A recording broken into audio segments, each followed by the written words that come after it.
faz de conta que a política não interessa, quem manda, meu bem? E Deus sabe que a política lhe interessa muito. Está no ar a Rádio Libertadora. Olha, enquanto houve escravidão no Brasil, houve resistência, né? Então, houve quilombo, né? Quando a gente fala em quilombo, talvez seja bom a gente pensar também que a gente não está falando aqui só de quilombos como, por exemplo, os quilombos dos Palmares, né? Quilombos enormes, com milhares de pessoas, comunidades gigantescas, com agricultura, comunidades fixas, né? Quilombos, eles tiveram vários tamanhos, eles se adaptavam à geografia, às relações econômicas de diferentes partes, né, do Brasil. Havia quilombos de 5, de 10 pessoas, quilombos de 1.000, de 2.000 pessoas. Então, variava muito, né? Então, a gente fica com isso na cabeça para imaginar, né, durante todo o período colonial, que esse era um fenômeno que fazia parte, né, da sociedade escravista brasileira. E a coroa portuguesa sempre olhou, né, os mocambos e os quilombos com muita preocupação, porque enxergava os quilombos como algo que funcionava à revelia, né, da autoridade portuguesa, né, como comunidades que fugiam ao controle tanto do poder senhorial quanto do poder português no Brasil. Bom dia, boa tarde, boa noite para você que está ouvindo o Pod História. Chegamos no episódio de número 22 para falarmos sobre organização e resistência dos quilombos no Brasil, no período em que o Brasil era escravista. E a historiadora doutora Isadora Mota topou conversar com a gente sobre esse assunto. Professora, se apresente para os nossos ouvintes, por gentileza. Boa tarde a todos, muito obrigada, João, pelo convite de estar aqui, é um prazer. Eu sou professora de História na Universidade de Princeton, nos Estados Unidos, e aqui eu dou aula sobre História do Brasil moderno em geral, todos os temas, mas também cursos mais específicos sobre História da escravidão e da abolição nas Américas, sobre História afro-brasileira. E tenho pesquisado aí ao longo de muito tempo já, especialmente sobre revoltas escravas e quilombos no Brasil durante o século XIX. Né? O meu interesse vem de muito tempo atrás, quando eu ainda era estudante de graduação na UFRJ, no Rio. E eu trabalhava como bolsista de iniciação científica, era assistente de pesquisa do professor Flávio dos Santos Gomes naquela época, e a partir daí eu pesquisava com ele diversas facetas do movimento negro no Brasil, ainda no século XX, e a partir das pesquisas que a gente fazia, comecei a me interessar muito pela origem dessa luta antirracista no Brasil. Me deu vontade de voltar um pouco no tempo e entender as origens, né, do que eu estava vendo da luta negra no século XX. Então, eu comecei a estudar revoltas escravas sob orientação dele e acabei seguindo a partir daí, estudando principalmente Minas Gerais, né, mas agora escrevendo um pouco sobre revoltas escravas no século XIX como uma forma de entender os escravizados e quilombolas no Brasil como protagonistas da luta pela abolição no país também. É isso que eu tenho me dedicado ultimamente.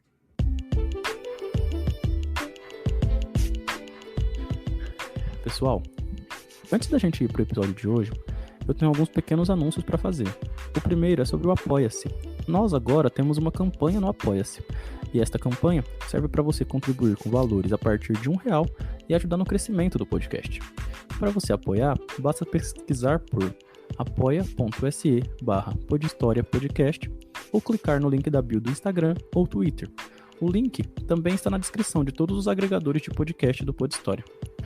Eu também peço para que você que escuta o Pod História, mas não segue a gente nas redes sociais, seguir. Para seguir, basta procurar por Pod História Podcast no Instagram ou Pod História no Twitter. Por fim, eu peço para que você avalie a qualidade do nosso podcast no Spotify, siga e também ative o sino para que a plataforma notifique você sempre que novos episódios aparecerem.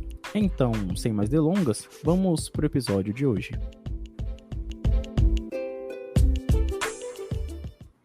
Professora, a minha primeira pergunta tem a ver com a nomenclatura, né? Qual o significado da palavra quilombo? E quem foi que a empregou, se tem um autor, né, para essa palavra? Uhum.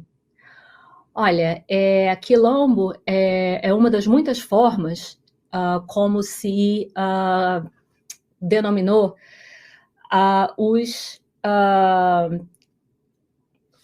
os grupos, né, os acampamentos, as comunidades de escravos fugidos no Brasil, né? Durante o período colonial, o termo mais comum, na verdade, era mocambo, né, que continuou em uso depois, ao longo do tempo, mas caiu mais em desuso do século XVIII em diante.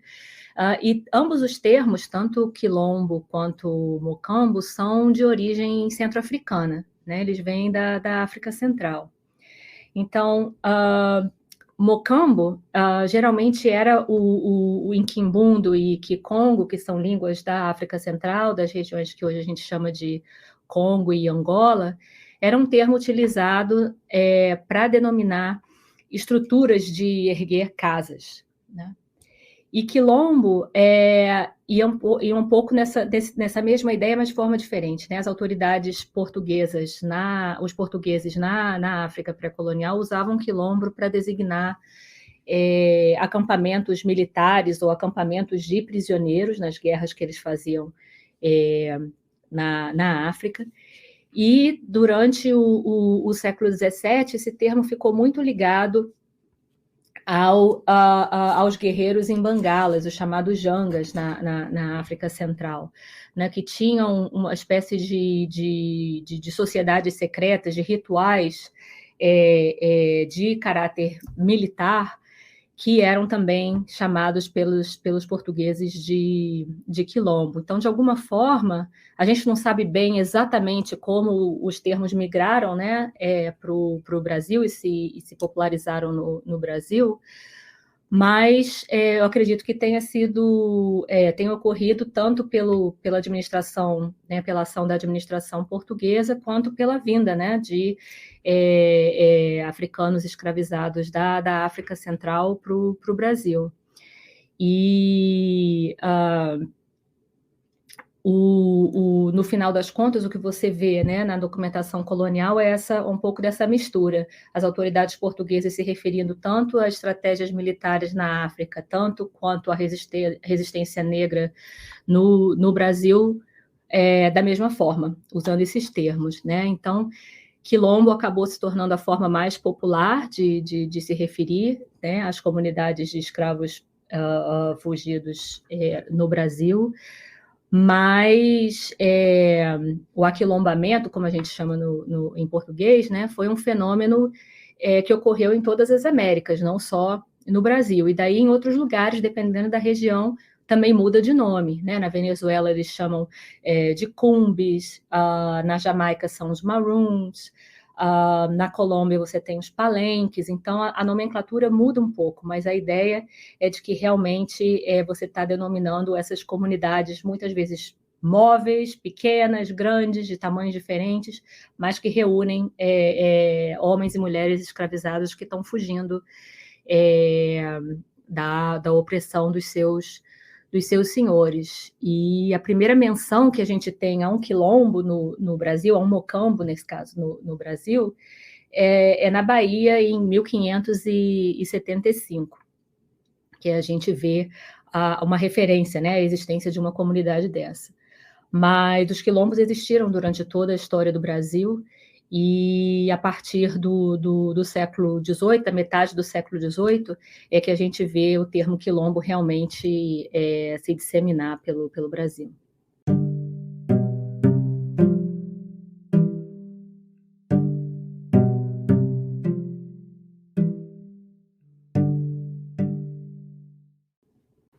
coroa portuguesa enxergava a formação dos quilombos que cresciam, né, cada vez mais durante o período escravista? Olha, enquanto houve escravidão no Brasil, houve resistência, né? Então, houve quilombo, né?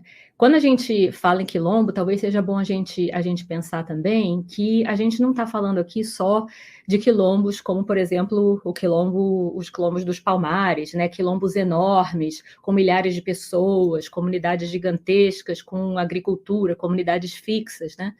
Quilombos, eles tiveram vários tamanhos, eles se adaptavam à geografia, às relações econômicas de diferentes partes, né, do Brasil. Havia quilombos de 5, de 10 pessoas, quilombos de 1.000, de 2.000 pessoas. Então, variava muito, né? Então, a gente fica com isso na cabeça para imaginar, né, durante todo o período colonial, que esse era um fenômeno que fazia parte, né, da sociedade escravista brasileira. E a coroa portuguesa sempre olhou, né, os mocambos e os quilombos com muita preocupação, porque enxergava os quilombos como algo que funcionava à revelia, né, da autoridade portuguesa, né, como comunidades que fugiam ao controle tanto do poder senhorial quanto do poder português no Brasil. E descreviam os quilombos sempre como um fenômeno que era muito nocivo à ordem social e à manutenção da escravidão no Brasil, porque eles também funcionavam como polos de atração para outros escravos que poderiam fugir. Então, havia muito medo da parte tanto dos senhores quanto das autoridades de que o estabelecimento de quilombos levasse, né, a outros escravos que ainda faziam parte das comunidades de senzala a também fugirem, né, e se juntarem a eles. E a linguagem, quando você vai olhar os documentos realmente, tanto do período colonial quanto mais tarde, no período do Brasil já independente, a linguagem que se usa em relação aos quilombos, para nós, hoje em dia, é tremendamente, quer dizer, para aquela época também, mas a gente lendo hoje em dia tem um impacto muito grande, a gente vê a linguagem violenta que era utilizada com relação aos quilombos. A ideia nunca foi de uma integração dessas comunidades à sociedade escravista, pelo contrário, era sempre a linguagem da erradicação. Essas eram comunidades que tinham que ser destruídas em nome da ordem escravista. Então, muitas vezes, o que você vê são autoridades falando dos quilombos com uma linguagem a linguagem da doença, né? Como se essas fossem comunidades que estariam contagiando os escravos com ideias de liberdade, com experiências que não deveriam, né, estar abertas a mulheres e homens escravizados. Então, a ideia era de que essas comunidades tinham que ser destruídas através do poder militar, através da força.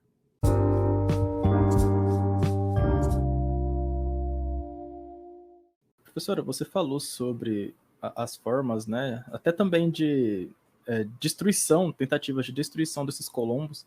Qual a importância que os quilombos tinham, né, e que eles foram ganhando na dinâmica da sociedade brasileira? Olha, talvez a gente possa pensar assim, uma coisa eram os quilombos do ponto de vista das autoridades e dos senhores de escravos, né? Então, dentro dessa lógica senhorial, eles eram uma ameaça, né? Eles eram uma resistência a essa ideia de que você poderia escravizar os africanos e os seus descendentes, né? Você poderia comodificar o trabalho deles, vendê-los e comprá-los como mercadoria, né? E negar a essas pessoas qualquer possibilidade de mobilidade física, de mobilidade social, de integração na sociedade, né? Eles eram realmente tratados, os escravizados eram realmente tratados como como coisa, né, como mercadoria, dentro dessa lógica senhorial. Então, a ideia de que se fugissem e se formassem, então, comunidades que estavam além do controle dos seus senhores ou das autoridades coloniais, essas comunidades tinham que ser extintas. Agora, do ponto de vista dos escravizados e dos quilombolas, a história é muito diferente, né? Aí os quilombos se tornam uma das estratégias de negociação de melhores condições de vida e de trabalho, né, no Brasil. Os escravizados fugiam pelas mais diversas razões, né? Não necessariamente fugiam pensando, vou formar um quilombo de 1.000 pessoas nas matas de determinada região do Brasil. Fugiam e daí se articulavam e formavam comunidades que cresciam ao longo do tempo. Mas fugiam, por exemplo, para negociar, para protestar castigos físicos considerados excessivos, fugiam para formar famílias, para encontrar pessoas né, que eles consideravam seus parentes, fugiam, às vezes, por períodos menores de tempo, com a intenção de voltar e negociar diferentes condições de trabalho, por exemplo, há muitos registros de escravizados que fugiam porque queriam ter direito a cultivar suas próprias roças no domingo, ou fugiam porque não queriam ser vendidos para outros senhores, porque daí seriam vendidos para longe das suas famílias ou das comunidades que eles já haviam construído no Brasil.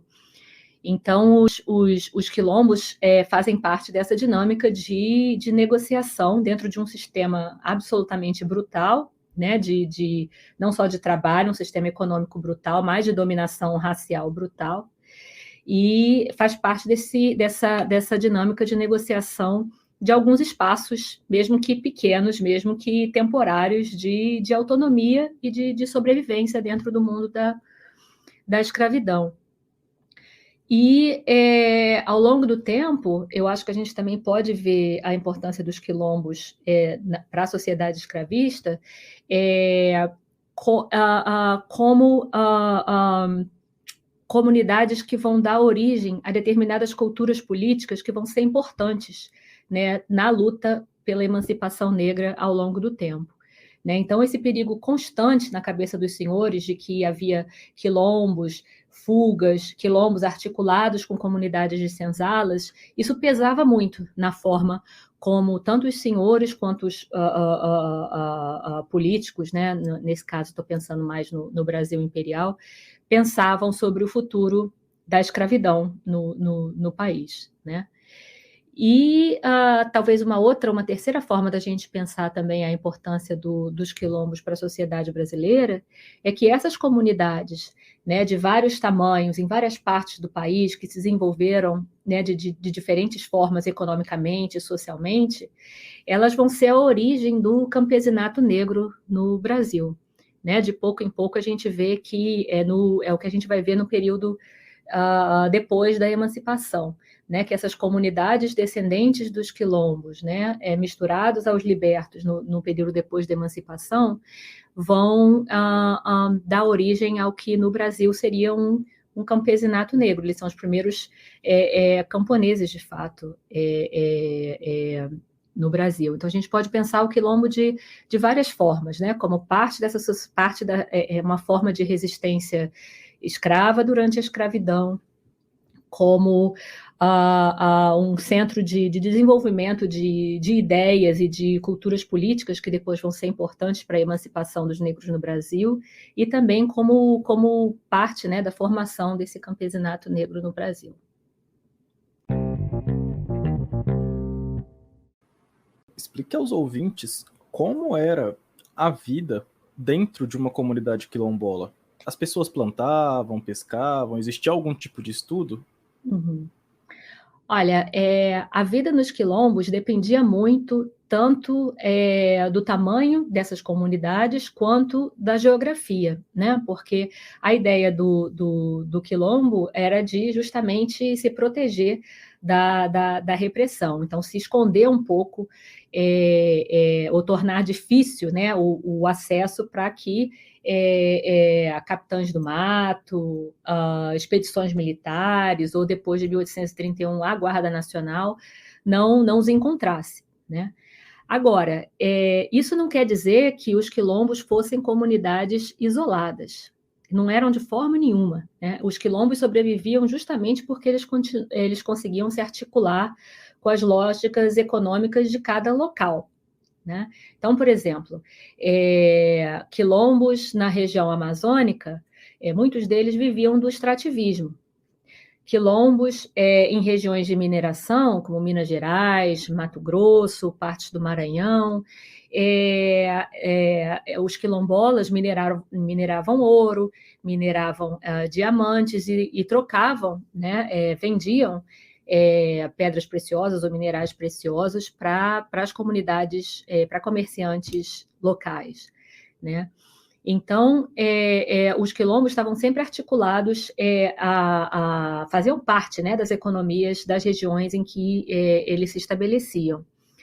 Alguns quilombos eram quilombos com agricultura bastante forte, né, as comunidades mais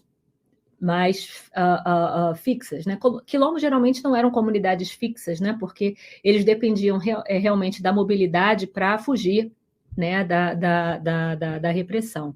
Então, geralmente, eles estavam sempre prontos para sair do lugar onde estavam e se rearticular em outro local para fugir da perseguição, né? Mas as comunidades que conseguiram se enraizar mais ao longo do tempo desenvolveram também a agricultura. Então, uma das coisas que eram comum nos quilombos em várias partes do Brasil era a produção de farinha de mandioca. Se plantava mandioca e depois se processava a mandioca, haviam fornos e se fabricava a farinha que era então usada para comerciar com lavradores locais ou com taberneiros locais.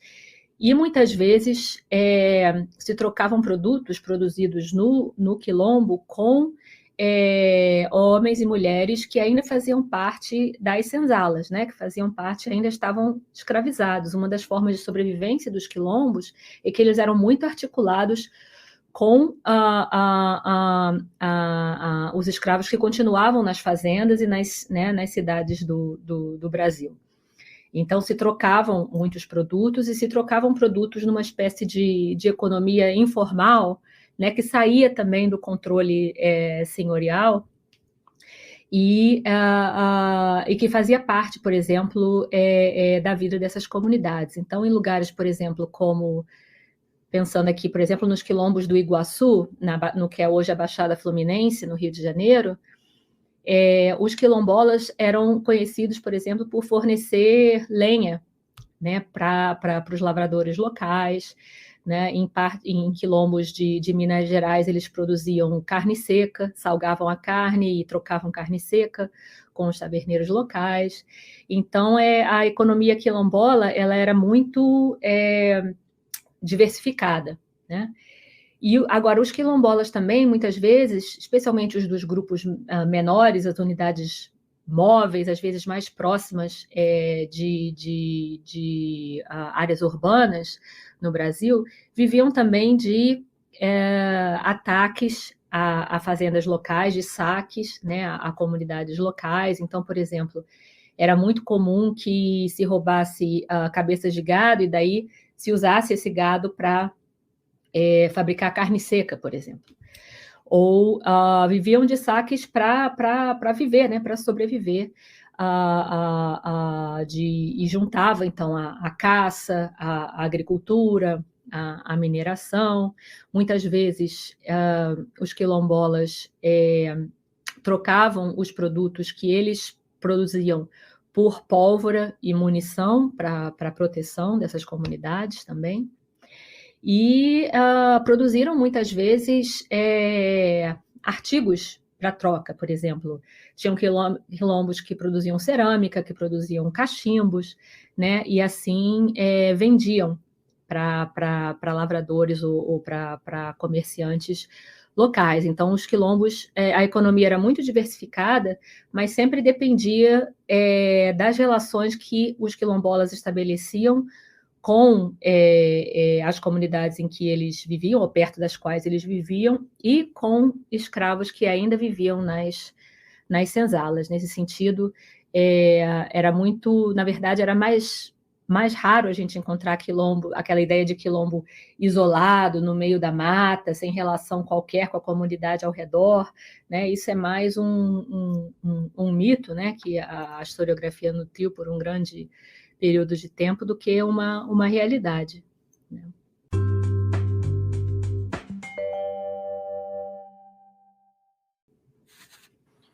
Certo, muito bem. A senhora falou, né, sobre algumas formas de sobrevivência, né, dos quilombos, né, no Brasil. Os quilombos, eles não existiam apenas para os escravizados fugidos se esconderem, né, e se tornarem de certa forma livres. Muitos quilombos, eles também se organizavam para fazer alguns ataques a senhores e também a cidades como forma de resistência mesmo, né? Explique aos ouvintes quais geralmente eram as práticas de resistência quilombola que lutavam pelo fim do escravismo no Brasil.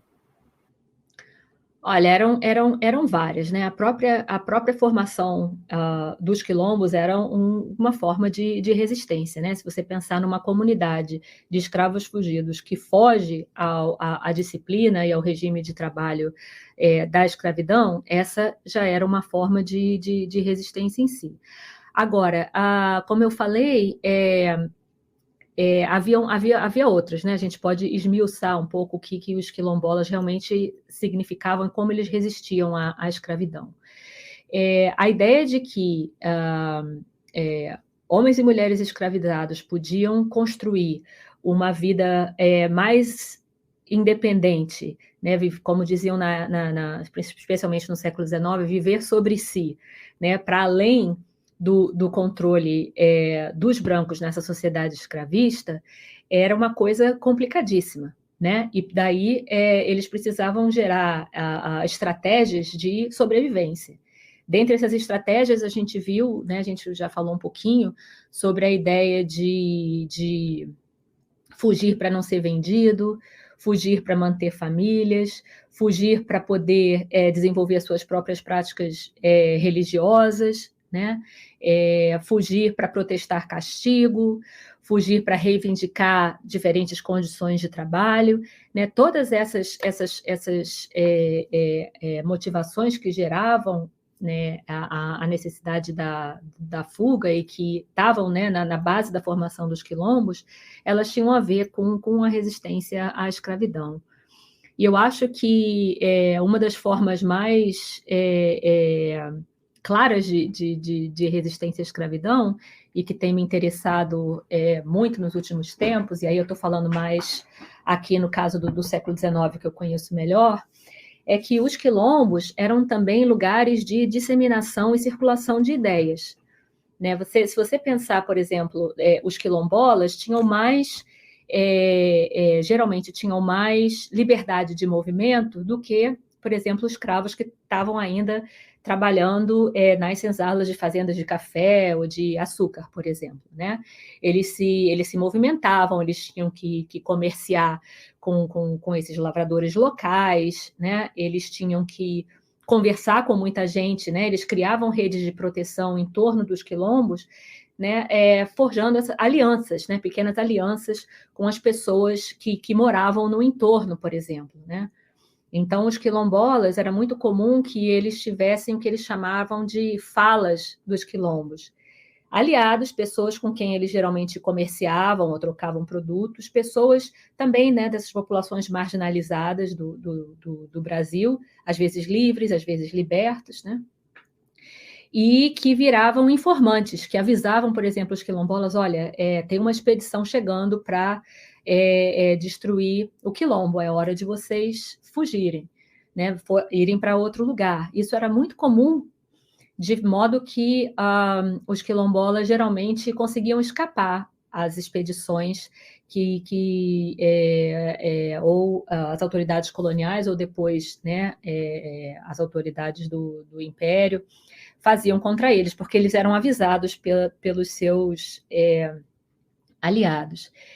E na comunicação com essas pessoas e na circulação, né, maior que eles tinham, eles também aprendiam sobre a história do seu tempo, né?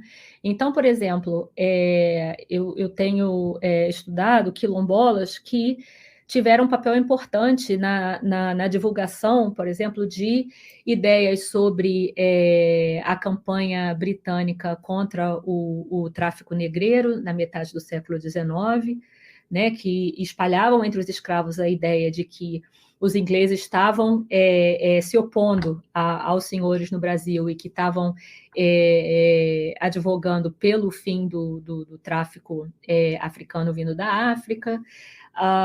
Eles espalhavam ideias sobre movimentos revolucionários e rebeldes em outras partes das Américas e da África, por exemplo. Eu estudo em Minas Gerais para a década de 1860, os quilombolas tiveram um papel muito importante em difundir ideias sobre a guerra civil nos Estados Unidos. Eles contaram para os outros escravos que havia essa guerra nos Estados Unidos, que eles consideravam ser uma guerra para a liberdade dos escravos em todo lugar das Américas, né? Que tornava propício aquele momento, então, para que os escravos brasileiros se levantassem e se revoltassem contra a escravidão. Então, por exemplo, há várias rebeliões escravas durante a década de 60, incluindo essa no Cerro, em Diamantina, em Minas Gerais, em 1864, que foram inspiradas pela Guerra Civil Americana, por exemplo, né? Depois, os quilombolas vão ter um papel importante também em divulgar ideias sobre a movimentação das tropas brasileiras durante a Guerra do Paraguai, por exemplo. Então, eles espalham a informação sobre o fato de que as tropas brasileiras e a Guarda Nacional Brasileira está saindo do Brasil para ir lutar, né, no fronte de guerra na região latina, né? Então, está deixando partes do Brasil mais desguarnecidas, né, e criando condições, então, também para que os escravos se mobilizem pela sua liberdade.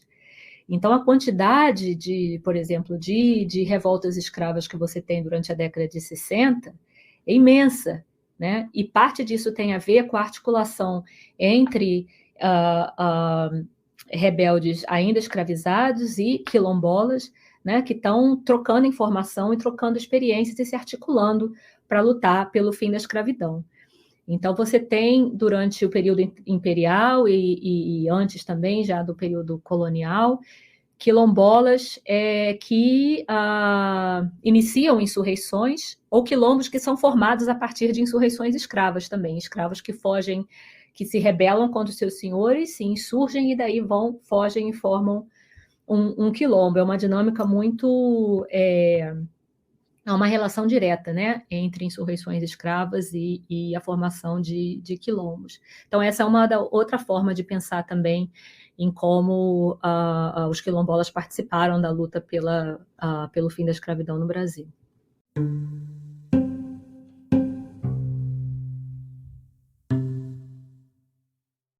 Quando a gente pensa, né, em quilombos, né, em grupos, em comunidades quilombolas, o nosso cérebro, ele geralmente associa muito ao zumbi, né, e ao quilombo dos Palmares. Isso acontece porque na escola, quando a gente vai estudar os quilombos, o quilombo dos Palmares, ele é muito evidente, né, nos livros didáticos, até hoje também. Explique aos ouvintes quem foi Zumbi dos Palmares e por que o seu quilombo foi o mais notável e se tornou o maior símbolo da resistência dos escravizados, dentre tantas outras que também existiam no país, né? Tá bem. Olha, o Zumbi foi um dos líderes, né, do Quilombo dos Palmares, que Na verdade, o Quilombo dos Palmares não foi um quilombo, né? Era uma rede de quilombos, uma rede de mocambos, que se revelou uma das mais longevas, uma das mais importantes, né, da história do Brasil. Se situava no que hoje é Alagoas, mas que no século XVII era a capitania de Pernambuco, né? Por isso que a gente fala sempre em Pernambuco quando fala de Palmares. E é um quilombo, uma rede de quilombos, né? A gente fala de quilombo para facilitar, mas a gente tem que pensar que, na verdade, os Palmares eram feitos por uma série de quilombos que estavam articulados entre si através de relações de parentesco e relações econômicas, né? Mas que se formaram, né, a partir do final do século XVI. A primeira referência que a gente tem a Palmares é de 1597, na documentação portuguesa, mas que se formam nas serras, né, da capitania de Pernambuco durante o século XVII, a partir de fugas de escravizados vindo especialmente das zonas açucareiras mais próximas do litoral, né, de lugares como Porto Calvo, como Serinhaém, e de escravizados que nessa época eram sobretudo africanos, né, trazidos ao Brasil através do tráfico negreiro e vindo especialmente da África Central, de regiões, né, que hoje a gente chama de Congo e Angola. Então, são escravizados fugindo da escravidão nas zonas açucareiras e predominantemente centro-africanos. E que daí vão formando essa rede de quilombos nas matas da capitania de Pernambuco, que sobrevive mais de um século, né?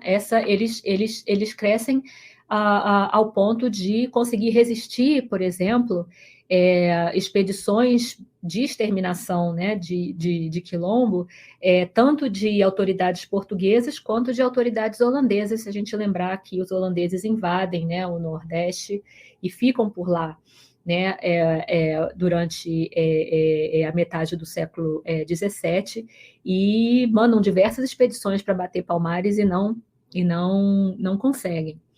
Então, durante esse tempo, então, essas redes esses quilombos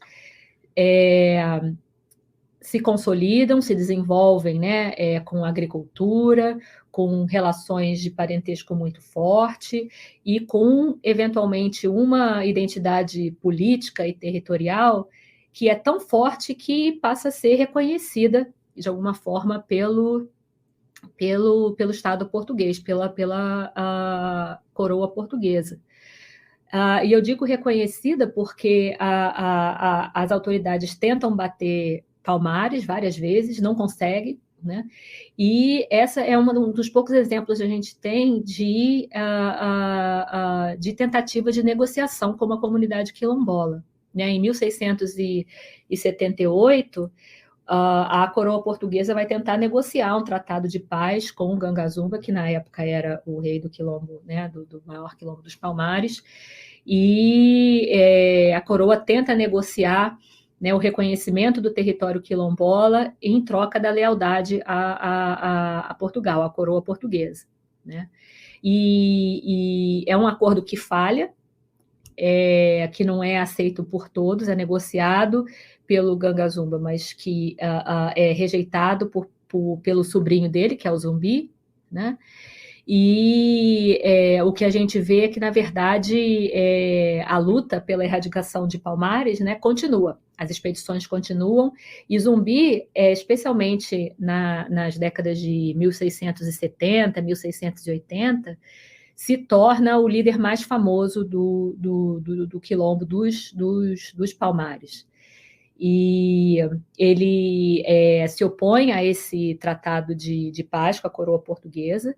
Ele lidera, né, um grupo ele é como um chefe militar, né? Ele é chamado muitas vezes na documentação de capitão que chefia gente de guerra, né? Então ele é um chefe militar que comanda diversos quilombolas na Serra da Barriga, na capitania de Pernambuco, e ele é sobrinho, então, do Gangazumba, que foi um dos reis dos Palmares, né? Então ele é parte dessa linhagem, de alguma forma, dessa linhagem governante dos mocambos de Palmares, e ele se destaca, então, por não querer negociar nada com as autoridades coloniais. E, no final, ele é executado numa dessas expedições, né, em 1695, quando a coroa portuguesa manda uma expedição aí já chefiada por um bandeirante paulista, o Domingos Jorge Velho, e ele é assassinado enquanto resiste, né, à captura pela expedição que foi mandada a Palmares. E ele sobreviveu, então, tanto na memória local como na memória, mais tarde, em outras partes do Brasil, como um líder quilombola, como um líder negro que que lutou, que guerreou, né, pela liberdade dos escravos no Brasil, que se recusou a se integrar. Ele vira um tipo um mártir, né, um líder negro importante. E o que acontece é que os Palmares, né, por terem sobrevivido durante tanto tempo, né, e terem sido capazes de resistir à destruição durante tanto tempo, eles se tornam muito importantes na história do século XIX, do século XX. É uma história que é reproduzida, né, tanto pelos próprios negros, quanto pelas autoridades, pelos senhores, pelas autoridades escravistas, que tem muito medo de que algo como Palmares volte a acontecer no Brasil. Mas, de qualquer maneira, essa é uma história que sobreviveu, e que é retomada depois, de alguma forma ressignificada pelos historiadores ao longo de já durante o século XIX, mas principalmente durante o século XX, e o Zumbi, junto com Palmares, se tornam símbolos de resistência negra, né, dentro dessa historiografia mais militante, né? Edson Carneiro escreve primeiro sobre o Quilombo dos Palmares, mas depois Décio Freitas escreve, Clóvis Moura, né, e agora a gente tem, né, uma nova geração de historiadores recuperando a pesquisa histórica e ampliando o que a gente sabe sobre Palmares. Então, historiadores como Flávio dos Santos Gomes, como a Silvia Lara, que acabou de publicar um novo livro sobre a história de Palmares, a gente conhece cada vez mais. E, junto com esse movimento da historiografia, né, de usar Zumbi e Palmares como símbolos da luta negra no Brasil contra a escravidão e contra a dominação racial, a gente tem também o próprio movimento negro, que durante o século XX faz o mesmo movimento, né? E isso se torna muito forte, por exemplo, na década no final da década de 80, na década de 90, durante a redemocratização no Brasil, depois da Constituição de 88, né, quando o Brasil, pela primeira vez, reconhece o direito à terra das comunidades remanescentes de Quilombo, né, e o país debate, em geral, a questão da identidade quilombola, né, e da necessidade de luta contra o racismo no Brasil. E em 1996, né, logo depois, em 95, se comemorou os 300 anos da morte de Zumbi, da execução de Zumbi, né? E logo depois, então, em 96, ele passa a ser oficialmente considerado um herói nacional pelo próprio governo brasileiro, né? E acho que é em 2011, se eu não me engano, a partir daí, né, no governo Dilma, que o dia da morte de Zumbi, 20 de novembro de 1695, se torna, em muitas partes do Brasil, marca o Dia da Consciência Negra, né, que agora é feriado em muitas mais regiões do país.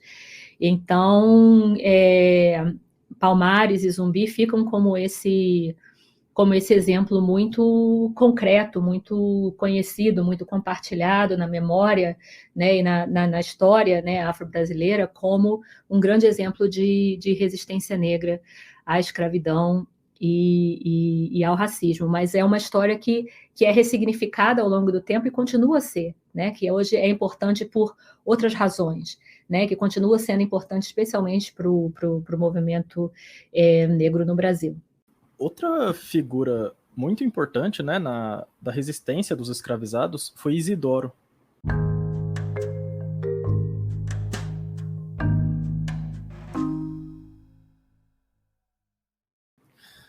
Explique aos ouvintes quem foi Isidoro e por que os seus feitos, né, transformaram também ele em mártir.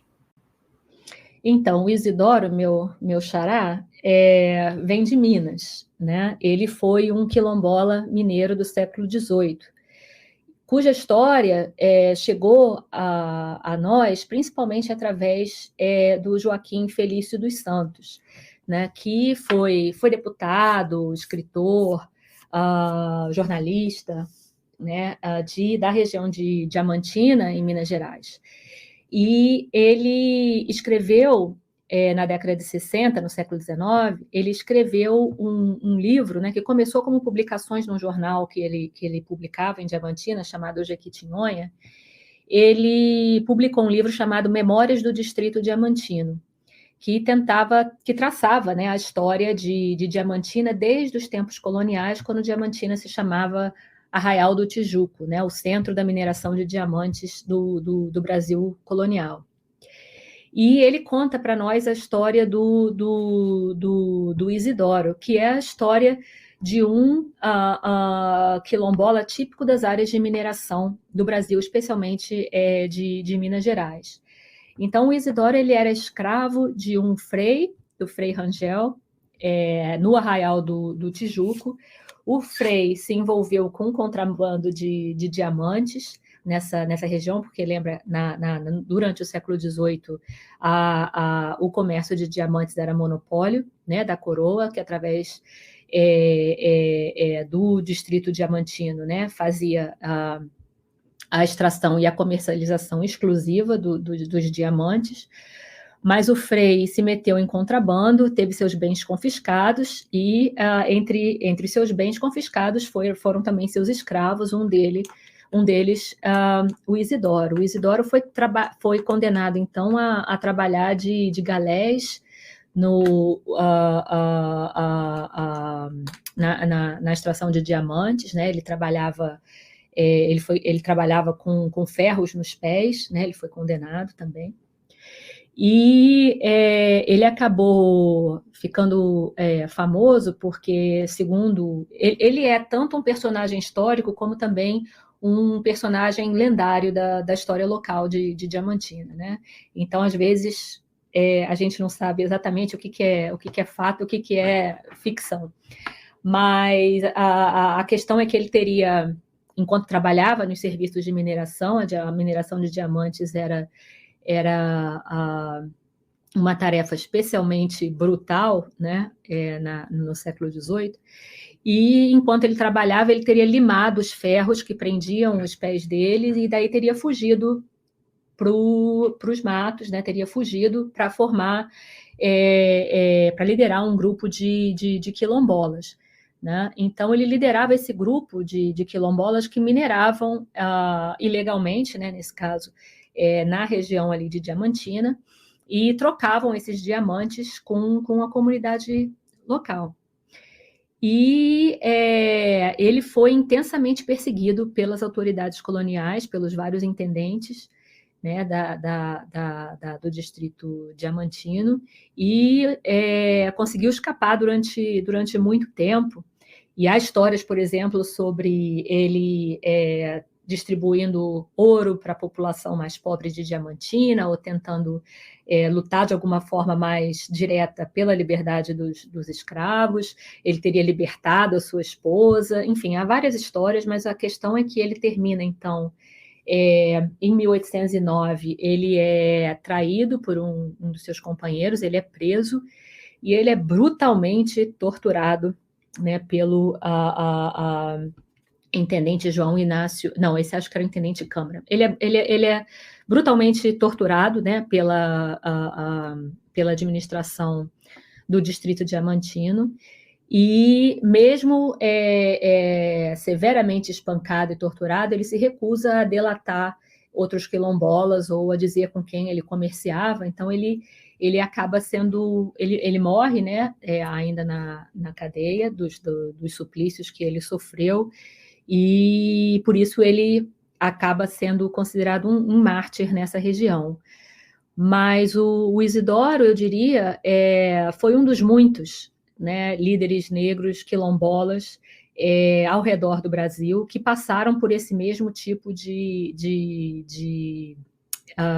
tiveram essa trajetória, né, de conseguiram sobreviver durante muito tempo em comunidades quilombolas, fugindo da repressão, mas acabaram, então, presos e brutalmente castigados, e às vezes castigados de forma exemplar, né, para que mostrasse, serviço de exemplo aos demais escravizados para que não fugissem.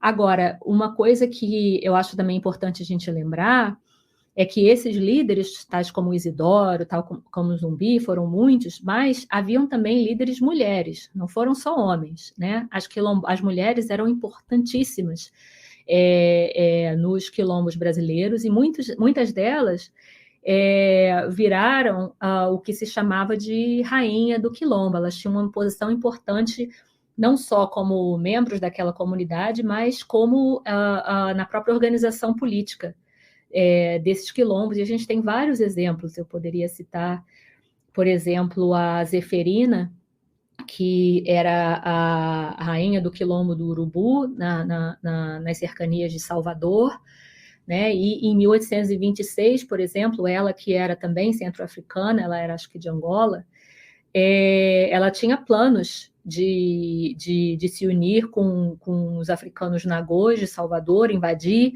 a cidade, matar os brancos, libertar os escravos, né? E ela também ela resistiu à captura, né, no quilombo do Urubu. Ela lutou com arco e flecha, enfim, enfrentou as autoridades, e ela foi, por exemplo, levada amarrada do quilombo do Urubu até a Sé, em Salvador, né, para servir desse exemplo de punição à sociedade local, e ela foi também executada, né, em 1826.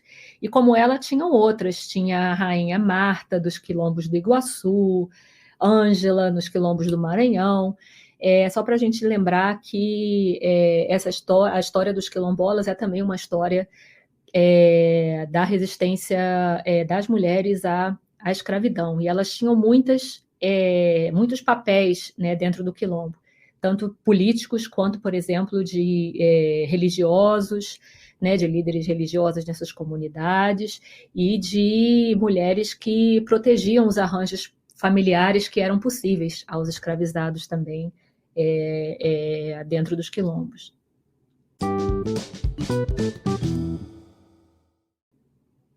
Você falou sobre as formas, né, que essas lideranças, muitas delas foram brutalmente assassinadas. Como a coroa portuguesa se organizava para tentar destruir esses quilombos, né? A senhora falou sobre as várias expedições, muitas delas fracassadas, né, para tentar destruir esses quilombos. E eu também tenho uma outra pergunta, já juntamente com essa, que quando um quilombo era dissolvido, o que acontecia com as pessoas capturadas, né, recapturadas, que viviam dentro desses quilombos?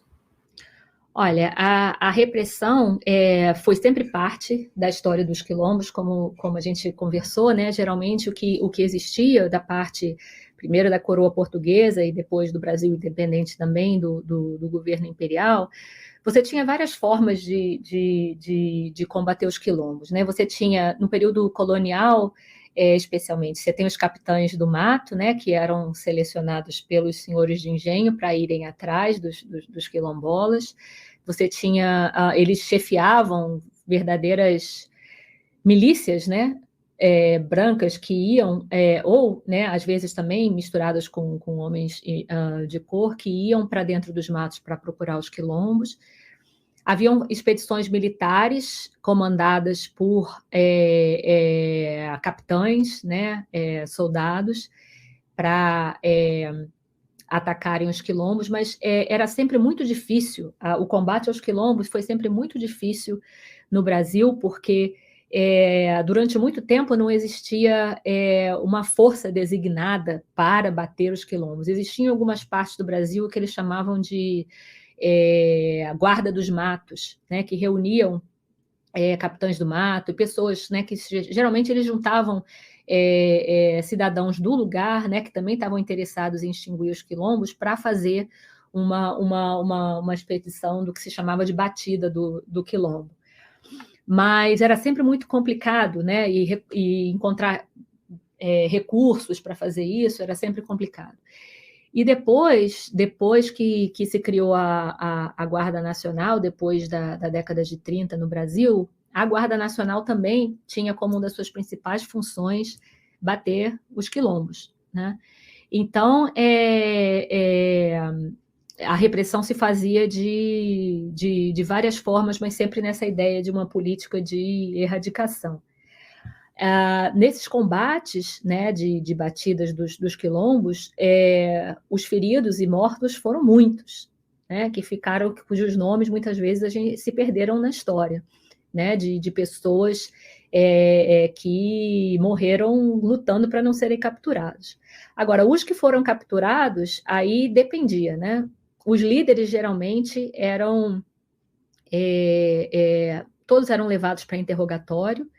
Esses interrogatórios geralmente envolviam o uso da tortura para extrair confissões e informações sobre a localização do quilombo, sobre os aliados, né, sobre se existiam caminhos diretos entre quilombos e determinadas senzalas, determinadas fazendas, né? Então, envolvia muita violência. Nem todos eram mortos, no entanto, porque geralmente só os considerados líderes, porque os senhores estavam muito interessados, né, investiam nessas expedições para poder recuperar os seus escravos fugidos. Então, geralmente, eles eram punidos e daí retornados aos seus senhores, muitas vezes, né, o que era o pior dos resultados, né, para muitos desses quilombolas, porque eles voltavam para suas comunidades de origem e daí sofriam violências diárias, né, eram considerados escravos rebeldes e daí a coisa piorava muito no dia a dia, né, para eles mesmo voltando, mesmo sobrevivendo e voltando para suas fazendas de origem, ou não só fazendas, né, porque existiam quilombos urbanos também, né, geralmente quilombos que se formavam, quilombos menores, móveis, que se formavam nas periferias de alguns centros urbanos do Brasil, como Rio de Janeiro, como Recife, como Salvador, e que reunia muitos desses escravizados que a gente vê no século XIX anunciados nos jornais, né, como com os anúncios de escravos fugidos. Muitas vezes eles fugiam para esses quilombos urbanos, que geralmente ficavam na periferia das grandes cidades e com relações muito diretas, né, com, por exemplo, escravizados que participavam da vida urbana, escravos de ganho, quitandeiras, com relações fortes com as comunidades locais. Mas geralmente era isso que ocorria com os quilombolas.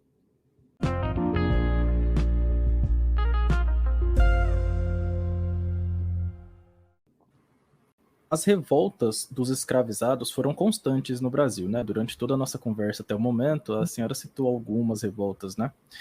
Em 1835, na Bahia, centenas de escravizados se rebelaram, e essa rebelião ficou conhecida como a Revolta dos Malês. Uhum. Explica aos ouvintes quem foram os malês e o que eles reivindicavam, né, com sua revolta. Olha, a revolta de 1835 em Salvador acabou se tornando uma das revoltas escravas mais famosas, né, na história do Brasil, e essa história já foi documentada lindamente pelo historiador João José Reis, né, no seu livro sobre a revolta dos malês. E ela foi na verdade, uma dentre muitas revoltas, né, que ocorreram na Bahia, em Salvador, no início do século XIX. Ela foi uma entre mais de 30 revoltas que ocorreram nessa época na Bahia, já começando desde o início do século XIX, depois com as movimentações pela independência e chegando na década de 30. Os malês era um termo em Iorubá, pelo qual se denominavam os africanos muçulmanos na Bahia. Imalê é o nome em Iorubá, que significa muçulmano. Então, os africanos muçulmanos na Bahia eram chamados de malês. E eles geralmente, então, falavam, né, a língua Iorubá, e eram conhecidos como nagôs, né, em Salvador. E eles eram homens e mulheres que haviam sido escravizados, né, principalmente na África Ocidental, no que a gente chama hoje de Nigéria, e transportados para o Brasil através do Golfo de Benin. Eles foram um dos muitos, né, escravos que vieram da África para o Brasil, né, durante o período escravista. O Brasil recebeu mais de 5 milhões de africanos durante o período da escravidão. E eles formavam, na década de 30, a maioria da população africana na Bahia. Nessa época, em Salvador, para a gente ter uma ideia, 80% da população de Salvador, entre africanos e nascidos no Brasil, mestiços e tudo, 80% da população de Salvador era afrodescendente. Essa era uma cidade negra mesmo no Brasil. E de modo que quando uma parte da população negra, nesse caso africana, de Salvador, se rebelou, criou um pavor, um terror geral na Bahia. Então, o que aconteceu foi que na noite de 24 para 25 de janeiro, cerca de 600 escravizados e libertos, mas na sua maioria libertos, todos africanos, e na sua maioria nagô, e, portanto, malês, né, muçulmanos, tomaram a cidade de Salvador.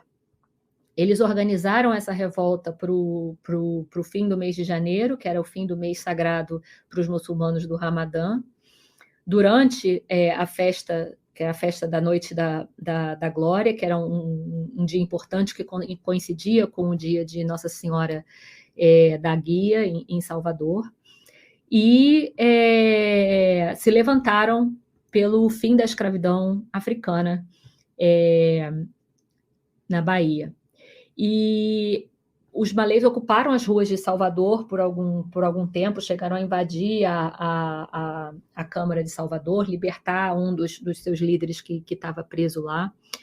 E eles queriam realmente tomar o governo da Bahia. A gente não sabe em detalhe exatamente quais eram os planos específicos para uma Salvador pós-revolta, mas a ideia era realmente de derrubar o governo, de acabar com a escravidão africana. Mas essa revolta também ela demonstrou um pouco das tensões que haviam entre as comunidades, dentro das comunidades negras da Bahia, né? Os malês falaram, por exemplo, na possibilidade de escravizar escravos nascidos no Brasil, os escravos crioulos, como se chamava na época. Né? Era uma das possibilidades, mas a ideia era de colocar realmente os africanos à frente. E essa revolta foi muito importante porque ela foi, como o professor João Reis coloca, o maior levante urbano escravo das Américas. Foi um levante importante porque mostrou, né, ao Brasil daquela época, né, a combinação explosiva, né, que existia entre religião e etnicidade, né? Você tem africanos nagôs que se juntaram a partir, né, da sua convivência, por exemplo, em cantos de trabalho.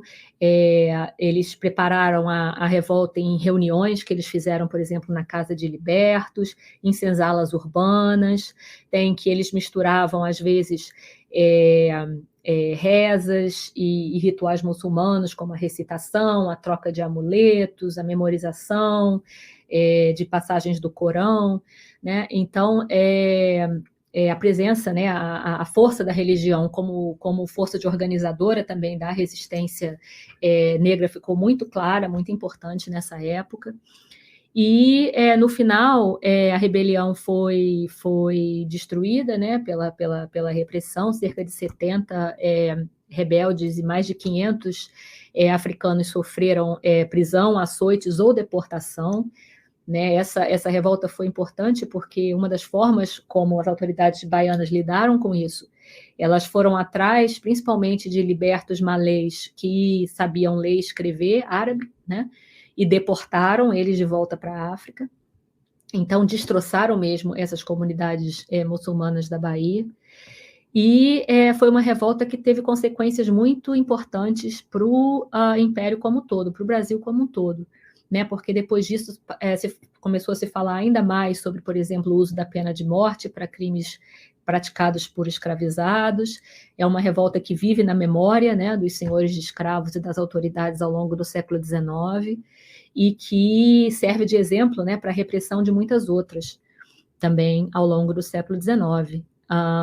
Agora, a revolta dos malês é uma dentre muitas, né, que ocorrem durante o século XIX. Não houve década do século XIX sem revolta escrava no Brasil.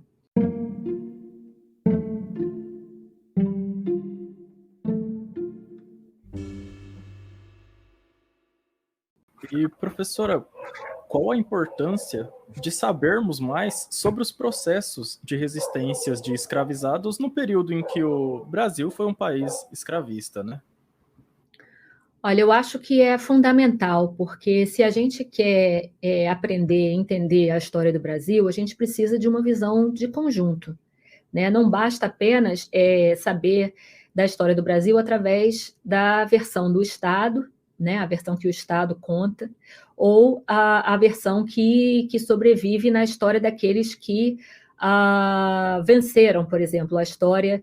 Se você for olhar na documentação sobre a escravidão no Brasil, o que você vê é uma história de repressão a movimentos coletivos, de repressão aos quilombos, de repressão às fugas escravas, né? E o que você tira de lá, né, é essa história de supremacia, né, da violência contra a resistência negra no Brasil.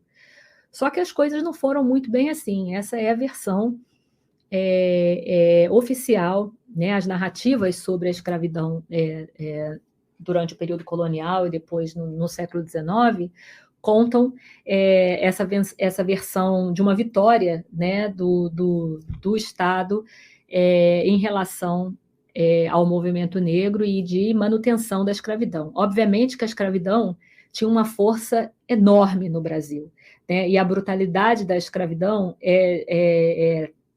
está amplamente documentada. Agora, é importante a gente conhecer também como, né, homens e mulheres negros no Brasil sobreviveram a esse regime. Negociaram pequenos espaços de autonomia aqui e ali, resistiram à opressão, questionaram, né, projetos políticos, né, que tinham no seu cerne a dominação, né, de africanos no Brasil. Então, eu acho que é importante a gente conhecer, porque a resistência escrava, a resistência quilombola, a resistência negra em geral, ela é um legado vivo do povo brasileiro. Ela também inspira a luta antirracista no presente, né? E é bom a gente lembrar também que os quilombos não são só parte do nosso passado. A gente tem esses quilombos históricos sobre os quais a gente conversou hoje, né, que são parte da história brasileira, mas os quilombos, muitos deles sobreviveram, comunidades descendentes sobreviveram, se misturaram depois do final da abolição com libertos e com outras partes da população. E hoje a gente tem mais de 5.000 comunidades remanescentes no Brasil, né? Então, os quilombos são parte também da história atual do nosso país e da luta pela cidadania e pelo direito à terra no Brasil. Um dos motivos para eu querer trabalhar esse episódio foi porque, na minha graduação, eu estudei na Universidade Federal do Tocantins, é um lugar onde tem muitas comunidades quilombolas e também muitas aldeias indígenas. Eu conheci bastante, né, pessoas que estavam, até na minha turma mesmo do meu curso, que são quilombolas, e aí um dos motivos de eu querer trazer esse episódio foi para poder compreender um pouco também como foi o processo de construção, né, desses assentamentos, e que ainda existem até hoje, né. E para finalizar,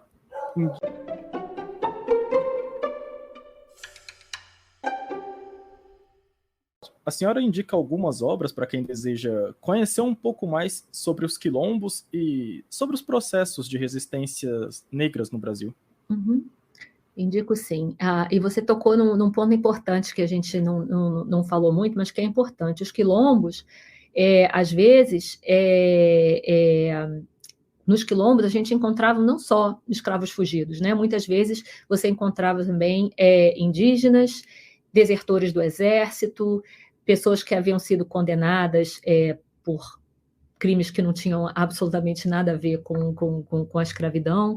Então, essas comunidades elas eram plurais, eram complexas, né? E muitas vezes, dependendo da parte do Brasil, né, envolviam também, né, as comunidades, as populações indígenas do Brasil. Isso é importante falar.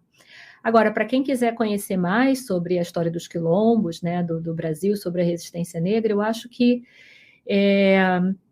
eu me lembro aqui imediatamente de 2 livros, né? É um livro chamado Mocambos e Quilombos, uma história do campesinato negro no Brasil, do professor Flávio dos Santos Gomes, que faz um apanhado geral sobre o que foram, né, os quilombos e mocambos no país todo, né, e discute, né, tanto os quilombos históricos como as comunidades remanescentes de quilombo hoje em dia. Para quem quiser saber um pouco mais sobre a história dos quilombos, e aí, principalmente, tanto no período colonial como no século XIX, eu acho que o melhor livro para começar é uma coleção editada por João Reis e Flávio Gomes, chamada Liberdade por um Fio, História dos Quilombos no Brasil, e que trata de quilombos em todas as partes do país, né? E é um bom lugar para começar, para aprender uma história diferente, né, do Brasil. E para quem quiser entender um pouco essa ligação também entre os quilombos e as revoltas e a resistência negra de uma forma mais abrangente, tem uma coleção nova, também editada por eles dois, Flávio Gomes e João Reis, que chama Revoltas Escravas, que acabou de sair, e faz um apanhado das revoltas escravas no Brasil, e trata, em muitos capítulos, trata dessa ligação entre os quilombos e os movimentos de rebeldia, outros movimentos, né, de resistência negra no Brasil. Eu indicaria essas obras para começar. Essa foi a professora Isadora, convidada do Pod História de hoje. Muito obrigado, professora, pela sua participação e até a próxima. Um prazer enorme.